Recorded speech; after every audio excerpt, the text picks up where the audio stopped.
Hello everyone, greetings from the Servant of Nero, AJ here, and all things come to a finish eventually, including this series. It's been a long time coming in fairness, and so here is the 10th and final installment of the faction intros, ending with two minor but nonetheless independent factions, which is something I actually wrote ages ago before the spoiler for the Orgoth dropped, so there's going to be an episode 11 sometime.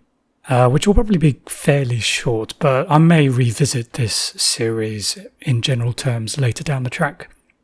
We'll have to see.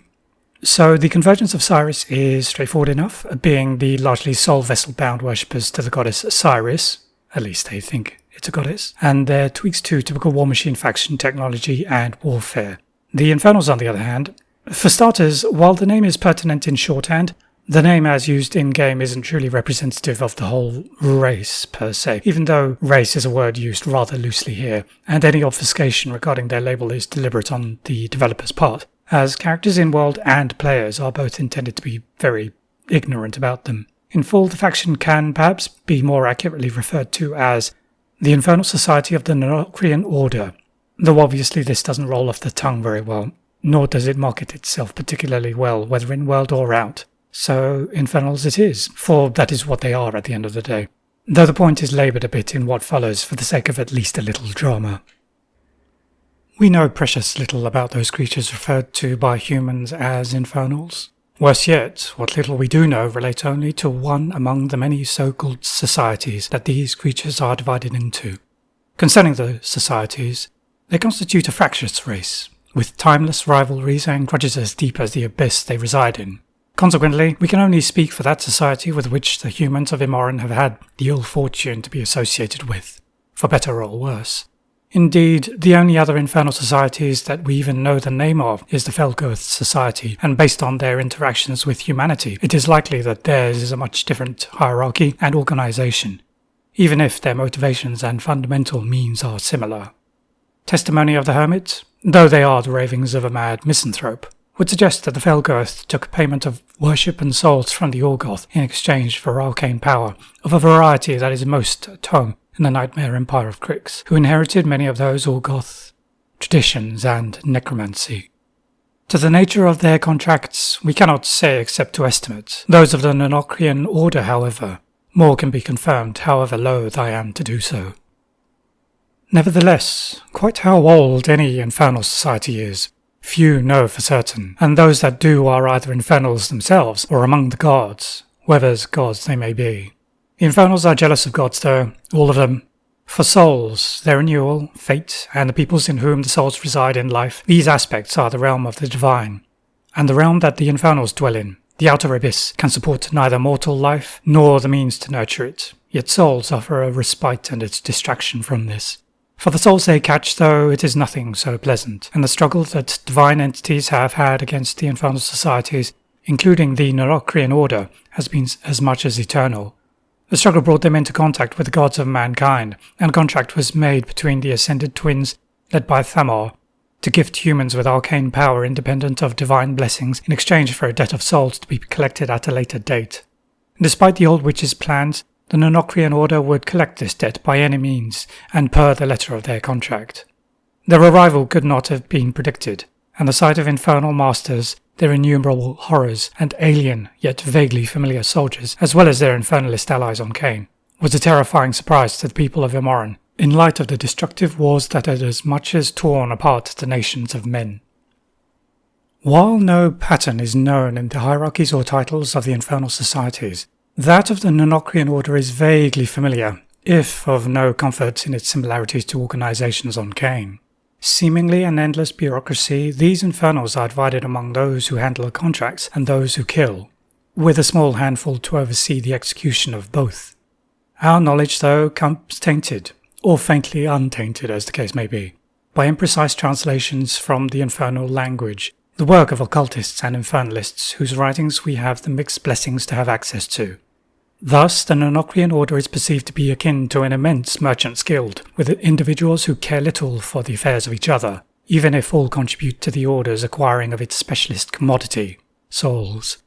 Humans have never seen the most common members of the Order, for they are akin to entry-level bureaucrats in the civil service, record keepers, notaries, and clerks that serve those that do the real productive work that further the Order's goals. These minions of sorts are best left unseen, but for the benefit of the work that they do. They also have the thankless task of assembling the immense verbiage of contracts and ensuring the bureaucracy functions smoothly, if perhaps not quickly. They answer to the curators and executors and their multi-dimension wide webs of agents who bring leads for where would be fertile ground to harvest souls. The curators seduce the weak-minded to help the spread of infernalism in a given world, but more importantly, they are the cohort of infernals that open and close the bartering and dealing with the greedy and envious. Executors are those whose contracts can be of greater scale, and it is to them that the curators report and provide intelligence concerning the viability of contracts with substantial value, perhaps an entire planet's worth of souls. The Infernals have little concept of trust among each other, and so the executors typically have their own resources to acquire knowledge about a particular world, independent of the curator's work. Above the executors is the Cadre Architectia, who are the Nonokrion Order's grand strategists, while the Order is ruled over by the Magnate Tutorium. No mortal of Imoran has ever had direct dealings with either the architects or the triumvirs. That has been recorded, at least. From what we know of infernal politics, these highest echelons of the Nonokrion Order care little for any except other infernals, their concerns reserved for keeping rival societies in check, rivals such as the Felgoth. And this is perhaps just as well, for based on the power of the executors, the attention of one from the Magnate Tutorium is best avoided, even by a world united. Thus, the leaders of the infernal invasion are for the most part but middle managers, as it were. Indeed, among them is one who we presume is the most prolific and senior curator responsible for Cain, Agathon. Commanding him in his part in this invasion is Sartaroth, who stands between the executors and the Cadre Architectia, yet is powerful enough to have the ear of the Magnate Tutorium. Unlike these two, however, is Omodamos, who is more an enforcer than any conventional bureaucrat, never bothering with contracts in favour of reaping souls directly. These infernal masters, as they are collectively referred to by those blessedly ignorant of Nonokrion organisation, are powerful enough to be able to exist on Cain, given the greatly alien nature of the outer realms of existence where they come from.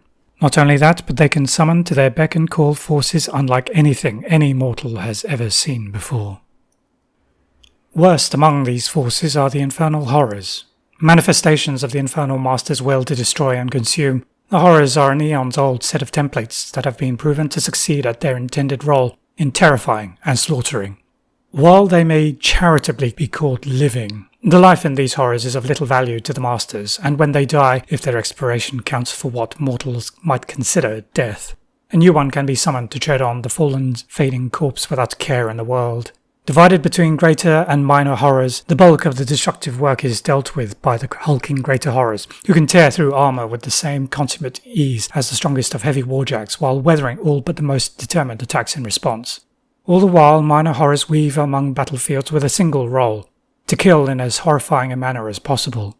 The violence inherent within the outer abyss means that its ecology, such as it is, has given rise to lesser infernals, part of no Infernal Society formally, but able to serve in war in much the same way as attack dogs, sent amongst enemy lines and strangely cogent of tactics and stratagems like hunting pack animals would be.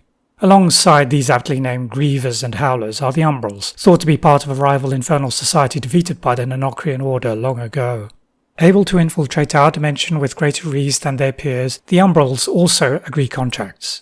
But their agreements are very different from those of the curators and executors, being much more intimate, shall we say, as they remain lurking in their summoner's shadow, materializing when they must fulfill their part of the deal. But their contracts require payment just like any other agreed with an infernal. And not too long ago, the Nonokrion Order and their bestiary came to collect what is owed to them, and enforce the terms of the contract agreed between the Executor, Tel'Quarrin, and Thamar. For all their enmity, it would have been a foolish hope to expect the Felgoth to intercede on humanity's part, unless something monumental should occur, whether it be catastrophe or miracle. The powers of Imoran were forced to unite to repel these extra-dimensional invaders, and when some lost hope of saving themselves, whether their lives or just their souls, a sliver of salvation was afforded to them by the prophecies and knowledge of what was only a fringe cult at the time, the Convergence of Cyriss. A faith based on tenets founded in mathematical precision and perfection that define not only their goddess, but their path to immortality. The Convergence of Cyriss believe that the human body is but a phase in a soul's existence, and those deemed most worthy will attain immortality via transference to a clockwork vessel, away from biological imperfections towards the divine and mathematically precise. Their goddess is believed to roam among the heavens, one aspect being the Dark Wanderer, a planet within Cain's solar system, though the actual location of her physical manifestation, thought to be far beyond any cosmological proximity to Cain's sun, is still being actively sought by the Convergence's astronomers. Interpretation of her divinity has given her faithful the 9 harmonics that influence their daily life, the direction of their research, and how they make war.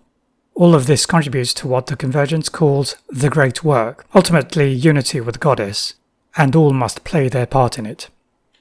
Among the worshippers of Cyriss, the Warcaster gift is rare, but capitalized upon, as with the nations of mankind, but it is an aspect of the soul, and several who have been through transference maintain their abilities.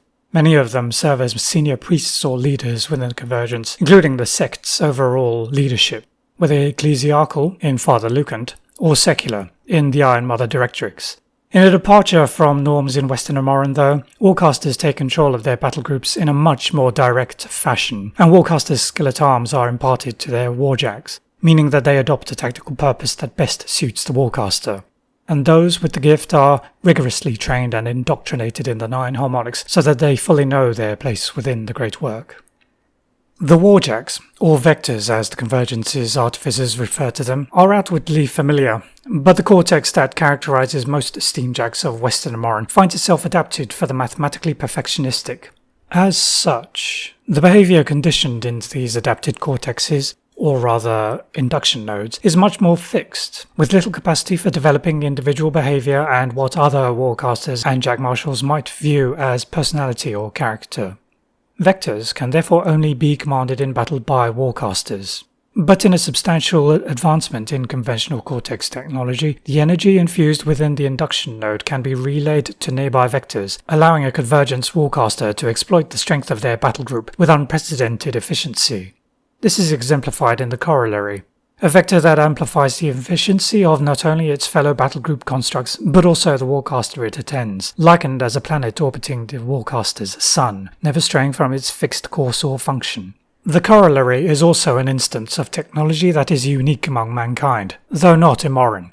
Like the Myrmidons of Ios, a number of classes of vectors are powered by ambient energy absorbed and condensed via a complex of arcane accumulators. They feature the arcane displacer drive, which makes them unencumbered by such physical constants as gravity. This comes at the cost of strategic flexibility though, as their endurance means that they are unable to join combat for long if active while in transit. Nevertheless, examples of Cyrissist mechanical skill are evident in all their vectors, skill which they ascribe to answered prayers, but whose responses they, perhaps unsurprisingly, do not share. Among the warriors of the Convergence of Cyriss are 3 broad groups: soldiers, priests, and servitors. The rank and file are those who are deemed worthy of immortality by the sect, and have their souls transferred to essence chambers, whereupon they join the phalanxes of reductors or obstructors. Those that serve with merit in these corps can be promoted to be part of the Convergence's elite warriors, possessing the superior clockwork bodies of reciprocators, eradicators, and perforators, single squads of whom can influence the dynamic of a battlefield. Priests are no less willing to join the battlefield, and of no less value, finding their role in optimizing the technology that the Convergence brings to war, whether through repair, aiding the attendant warcaster, or diffusion of their combat mastery to nearby soldiers. And lastly, the servitors are less warriors and more the supplementation of conventional forces with expendable technology. Using simplified forms of technology used elsewhere, the servitors are of singular purpose, if in a manner that is particular to the Convergence's predilections. With the ongoing struggle against the infernal invasion, it was the Convergence of Cyriss who, with the means to send their followers to Cyriss's true location, have been able to save some part of humanity from what many believe to be an unwinnable struggle against the invaders. Unfortunately, even should they thrive and expand in their new home, I fear humanity will quickly fall back to old habits and eventually they will make war upon each other and against their new neighbours.